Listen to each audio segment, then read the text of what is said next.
Hello, welcome to అన్వీస్. Promo చూసారండి. Last mega chief contendership task అవుతుంది. సో ఇది అయిపోతే దీంతో మెగా చీఫ్స్ ఇంకెవరు ఉండరు, వీళ్ళే లాస్ట్ మెగా చీఫ్. ఇక్కడ అయిన వాళ్ళకి మాత్రం చాలా లక్.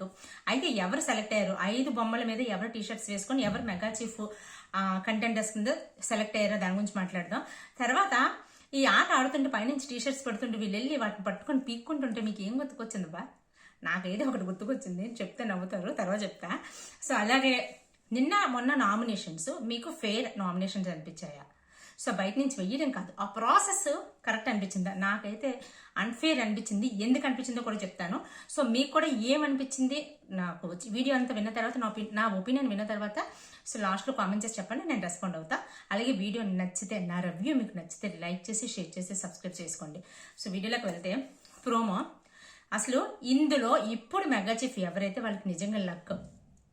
ఎందుకంటే ఈ వీక్ అంటే అందులో వచ్చిన వాళ్ళు, అందులో ఎవరైతే మెగా చీఫ్ అవుతారో వాళ్ళు ఈ వీక్ సేవ్ అయ్యారు అనుకోండి, వాళ్ళు డైరెక్ట్గా ఏంటి నెక్స్ట్ వీక్ నామినేషన్స్లో ఉండరు, నెక్స్ట్ వీక్ టికెట్ ఫినాలేకి వెళ్ళిపోతారు.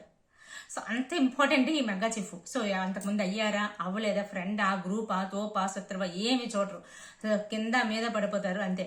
సో ఇందులో ఏంటి పైనుంచి టీషర్ట్స్ వేస్తున్నారు కదా, ఆ టీషర్ట్స్ చించి పడేయాలన్నమాట. బొమ్మలకి వేయకుండా ఉండకుండా ఉండేటట్టు చించి పడేయాలి. సో అది, సో దానికి ఫస్ట్ ప్రాణ టీషర్ట్ పడేసారు. నాకు నవ్వు వస్తుంది, ఎందుకంటే సో పైనుంచి టీషర్ట్ పడుతుంటే వీళ్ళందరూ వెళ్ళి పడిపోయి పీక్కుంటుంటే, సో ఏలియన్ సినిమాలు చూస్తాను చూడండి, మనుషులు ఎవరైనా కనబడుతూ పడిపోయి పీక్కొని తినేస్తాయి కదా. సో ఏం నాకు అదే గుర్తుకొచ్చింది, ఏలియన్ మూవీ గుర్తుకొచ్చింది నిజంగా. బాబోయ్ అసలు ఏంటది, యాక్షన్ మూవీకి మించిపోయింది ప్రోమో అయితే. సో అదండి. అయితే వీళ్ళలో ఏంటంటే ఫస్ట్ ప్రార్థన చించేశారు, తర్వాత గౌతమ్ది కూడా చింపేశారని అనుకుంటున్నా. తర్వాత తేజ పట్టుకొని అయితే దాచుకున్నాడు, చించేశారో లేదో తెలీదు. విష్ణుప్రియకి మన యష్మికి కూడా గొడవ అయింది. మీరు అబ్జర్వ్ చేస్తే పృథ్వీ అండ్ అవినాష్ మధ్యలో కూడా ఫుల్ కుస్తీ ఫైటింగ్లు అవుతున్నాయి. తర్వాత గౌతమ్కి పృథ్వీ కూడా చాలా పెద్ద ఫైట్ అయిందంట. సో ఈ యష్మి అండ్ విష్ణుప్రియ మధ్యలో గొడవ చూస్తుంటే అసలు విష్ణు అయితే జనరల్ క్యాజువల్గానే స్టార్ట్ చేసినప్పుడు ఏదో సరదాగా మాట్లాడుతుంది. సో దీనికి ఆల్రెడీ మండి కూర్చున్నట్టుంది. సో అది తను క్యాచ్ తను రిసీవ్ చేసుకోలేకపోయిందన్నమాట. సో అలా స్టార్ట్ అయింది అక్కడ గొడవ ప్రోమో ప్రకారం చూస్తే. అయితే మన నిన్న ఓల్డ్ కంటెస్టెంట్స్ వచ్చి ఫుల్ రెచ్చగొట్టేసి ఫుల్ జోష్ ఇచ్చి మరీ పంపించారు. అసలు ఊరుకుంటారు ఈరోజు. సో ఇంక ఏ చిన్న పాయింట్ వచ్చినా సరే గొడవాడి జుట్లు పీక్కొని రచ్చ చేసేసేవారు, ఊరుకోరు. చాలా పెద్దది అయిపోయాయి అనమాట ఇష్యూస్ అన్ని. సో అలాగే అయ్యుండే నాకు తెలిసి. అందరు ఫుల్ జోష్తో ఫుల్ రక్తం మరుగున్నారు అసలే. సో అది ఓవరాల్కి అయితే ఐదుగురు కంటెంటర్స్ కింద, అంటే 5 బొమ్మలు ఉన్నాయి కదా, 5 వస్తారు. అది not sure. But Prithvi, Teja, Rohini, Vishnupriya, Yashmi వీళ్ళైతే చూజ్ అయ్యారట. బట్ 100% కన్ఫర్మ్, నాకు ఇంకా 100% క్లారిటీ కాదు. బట్ ఇవి వచ్చిన ఇన్ఫర్మేషన్ ప్రకారం వీళ్ళు 5 చూజ్ అయ్యారట. సో వీళ్ళ 5కి మళ్ళీ ఎలాంటి టాస్క్ పెడతారు, అందులోంచి ఎవరు చూజ్ అవుతారు అనేది చూడాలి. సో ఎందుకంటే వీళ్ళ 5లో చూస్తే ఒకవేళ వీళ్ళ 5 నిజంగా సెలెక్ట్ అయ్యి ఉండుంటే అందులో పృథ్వీ, విష్ణుప్రియ ఫిజికల్గా స్ట్రాంగ్ ఉంటారు. ఫిజికల్గా వచ్చి ఉంటే వాళ్ళిద్దరి మధ్యలో పడుతుంది. బట్ చూద్దాం ఏమవుతుందో. అయితే నేను దానికన్నా ముందు, దీని తర్వాత నిన్న మొన్న జరిగిన నామినేషన్స్ మీకు ఫెయిర్ అనిపించాయా? ఎందుకంటున్నానంటే ఈ మాట, ఓల్డ్ కంటెస్టెంట్స్ వచ్చారు. ఓల్డ్ కంటెస్ట్ వచ్చి వాళ్ళ ఒపీనియన్ ప్రకారం, లేదంటే బయట జరిగిన సిచ్యువేషన్స్ ప్రకారం నామినేషన్స్ చేశారు, ఓకే. బట్ ఎలాంటి ఓల్డ్ కంటెస్టెంట్స్ని తీసుకొచ్చారు? సోనియా గారు. తను వచ్చి ఓన్లీ తన అభిప్రాయం చెప్పడానికి, తనకు ఎవరి మీద కోపం ఉంది, తను ఎవరు విన్నర్ అవ్వాలనుకుంటున్నారో వాళ్ళకి నామినేషన్స్ చేసి వెళ్ళిపోయారు. నెక్స్ట్ బేబక్ వచ్చింది. బేబక్ని అంతకుముందు తను ఎవరి వల్ల అయితే బయటకు వెళ్ళిపోయిందో ఆ నామినేషన్స్ చేసి తను వెళ్ళిపోయింది, అవునా? నెక్స్ట్ వచ్చింది ఎవరు? బేబక్ తర్వాత శేఖర్ భాషా గారు వచ్చారు.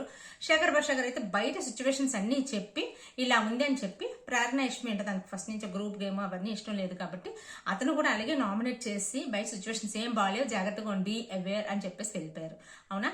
తర్వాత వచ్చింది ఎవరు? ఆదిత్య ఓం గారు వచ్చి ఆయన కూడా సేమ్ అతనికి నామినేట్ చేశారు కాబట్టి తిరిగి నామినేట్ చేసి వెళ్ళిపోయారు. తర్వాత నైనిక వచ్చింది.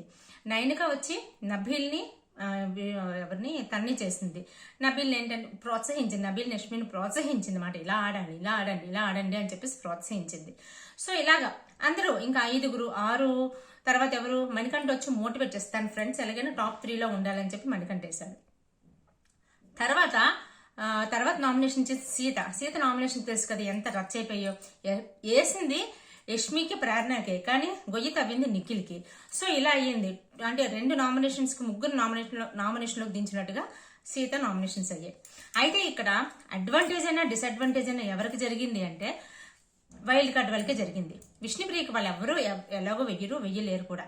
ఎందుకంటే వాళ్ళందరికీ కూడా బయటకు వచ్చేసరికి విష్ణుప్రియ మీద చాలా జెన్యున్ క్యారెక్టర్ అని, చాలా జెన్యున్ గా ఉంటుందని మంచి ఒపీనియన్తో బయటకు వచ్చారు. సో అందుకని ఎవరు కూడా విష్ణుప్రియకి నామినేషన్స్ వేయలేదు. బయట వైల్డ్ కార్డ్ వాళ్ళకి బయట సిచ్యువేషన్స్ ఎలా ఉన్నాయి, వాళ్ళ ఆట తీరు ఎలా ఉంది, వాళ్ళకి మోటివేషన్ అంటూ ఏమీ లేదు. తర్వాత వాళ్ళందరినీ కూడా ప్రొటెక్ట్ చేద్దాం అన్నట్టుగానో లేకపోతే ఏ విధంగానో తెలీదు, వాళ్ళందరినీ నామినేషన్స్ కు దూరంగా పెట్టినట్టు చేశారు. ఒక్క పాయింట్ కూడా చెప్పలేదు. బాగా ఆడుతున్నారు అనుకుని చెప్పేసి వెళ్ళిపోయారు తప్ప నెగిటివ్స్ కూడా ఏమీ చెప్పలేదు వాళ్ళకి. ఇంకొకటి, ఈ వీక్ వాళ్ళు సేవ్ అయిపోయారు. ఇప్పుడు ఫర్ ఎగ్జాంపుల్ నామినేషన్స్ అంటే ఎలా ఉండాలి, పర్టికులర్గా అంటే ఎప్పుడో వాళ్ళ పాత కక్షలు తీర్చుకోవడానికి, లేదంటే వాళ్ళు ఎప్పుడో ఆ టైంలో వెళ్ళిపోయారు కాబట్టి ఆ నామినేషన్స్ రీజన్స్ తీసుకొచ్చి ఇక్కడ వేయడం అనేది ఎంతవరకు కరెక్ట్? ఇదే మీరు ఈ వీడియో చూసారో లేదో నాకు తెలియదు, కానీ ఇవే పాయింట్స్తో నేను వేద్దాం వద్దా అనుకుంటున్న టైంలో అబ్బాయి నవీన్ గారు నిన్న సాయంత్రం రాత్రి అనుకుంటా ఒక వీడియో రిలీజ్ చేశారు. సేమ్ ఇదే. అంటే అతను ఏమన్నారంటే, అతని పాయింట్ ఏంటంటే ఎప్పుడో జరిగిన పాయింట్స్ తీసుకొచ్చి ఇప్పుడు నామినేట్ చేయడం ఎంతవరకు కరెక్ట్ అని. సేమ్ నేను అదే పాయింట్ అంట. ఇప్పుడు ఈ వీక్ నామినేషన్స్ లోంచి వెళ్ళిపోవాలి అని అనుకుంటే, వీళ్ళు హౌస్ లో ఉండకూడదు, అన్ఫిట్ టు ద హౌస్ అనుకున్నప్పుడు ఆ వీక్ లో కానీ లేదంటే ఆ ముందు వీక్ లో కానీ వాళ్ళ బిహేవియర్ లో చేంజెస్ ఏంటి, వాళ్ళ ఆట తీరులో మార్పులు ఏంటి, వాళ్ళు ఎందుకు ఉండకూడదు అని చెప్పేసి వెయ్యాలి. ఎందుకంటే ఇంతవరకు వచ్చారు అంటే అవన్నీ అంటే పాత లాస్ట్ వీక్ అన్ని దాటుకొని ఇంప్రూవ్మెంట్ అయ్యి ఇక్కడికి వచ్చిన వాళ్ళే కదా ఇక్కడ ఉన్నట్టు. సో వీళ్ళని తీసుకొచ్చి పాతవి ఎప్పుడో తీసుకొచ్చి అందుకుగాను నువ్వు ఇంట్లో ఉండకూడదు వెళ్ళిపోవాలి అంటే అది ఎంతవరకు ఫేర్ నామినేషన్స్ అవుతాయి? అలాగే నామినేషన్స్ అంటే ఏంటి, ఓవరాల్ గా హౌస్ లో ఎవరు ఉండకూడదు, ఎవరు వీక్ గా ఉన్నారు. 12 వీక్స్ కంప్లీట్ అయిపోయాయి కదా, 11 వీక్స్ కంప్లీట్ అయిపోయి 12th వీక్ నామినేషన్స్ అంటే ఎవరు వీక్ గా ఉన్నారు, వీక్ వాళ్ళు అసలు ఉండకూడదు. ఏదో మసిపూసి మారేడుకాయ చేసేసి ఎలాగోలాగా వీక్ కంటెస్టెంట్స్ ముందుకు తీసుకెళ్లిపోవాలి అన్నట్టుగా బిగ్ బాస్ టీం అనుకున్నారో ఏంటో నాకు అర్థం కాదు. నిజంగా వీక్ ఉన్న వాళ్ళు ఖచ్చితంగా బయటకు వచ్చేయాలి.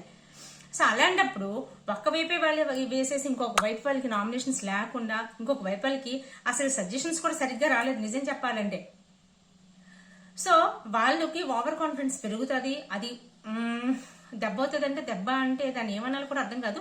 కానీ 1 సైడ్ నామినేషన్స్ అయిపోయాయండి. ఇదైతే కంప్లీట్ గా అన్ఫేర్. ఒక వర్గం వాళ్ళని ప్రొటెక్ట్ చేయడానికి చేశారా, ప్రొటెక్ట్ చేయడానికి అన్నట్టుగానే ఉంది. ఇంకొక పాయింట్ నాకేమనిపిస్తుంది అంటే, ఇన్ కేస్ ఎప్పుడు కూడా ఏ సీజన్లో అయినా సరే ఒక వీక్ నో ఎలిమినేషన్ పెట్టారంటే ఆ ఇమీడియట్ నెక్స్ట్ వీక్ లోనే డబుల్ ఎలిమినేషన్ పెట్టేస్తారు. ఒకవేళ అదే ఈ వీక్ లో డబుల్ ఎలిమినేషన్ పెడితే ఇది ఫెయిర్ అవుతుందా? ఎంతవరకు ఫెయిర్ అవుతుంది అంటే, ఈ వీక్ డబుల్ ఎలిమినేషన్ పెట్టకూడదు. So next week double elimination పెట్టి అప్పుడు తీయాలి. ఒకవేళ ఈ వీక్ డబుల్ ఎలిమినేషన్ పెడితే మాత్రం దీనికన్నా అన్ఫేర్ నామినేషన్స్, అన్ఫేర్ ఎలిమినేషన్స్ ఇంకేమీ ఉండవు. సో ఇది నాకు అనిపిస్తుంది. నాకు మొన్న నామినేషన్స్ చూసినప్పటి నుంచి నాకు ఈ ఫీలింగ్ కలిగింది అనమాట. మీకేమనిపించిందో కామెంట్ చేసి చెప్పండి. అలాగే ప్రోమో చూసిన తర్వాత మీకేమనిపించింది, ఎవరు మెగా చీఫ్ అవుతారని మీకు అనిపిస్తుందో కామెంట్ చేసి చెప్పండి. ఇంకా అదే నా రివ్యూస్ అన్ని మీకు నచ్చినట్లయితే లైక్ చేసి షేర్ చేయండి, సబ్స్క్రైబ్ చేసుకోండి ప్లీజ్. లైక్ చేయమని చెప్తూనే ఉన్నా కానీ మీరు లైక్ మాత్రం కొట్టట్లేదు. Please 1 like. Take care, by.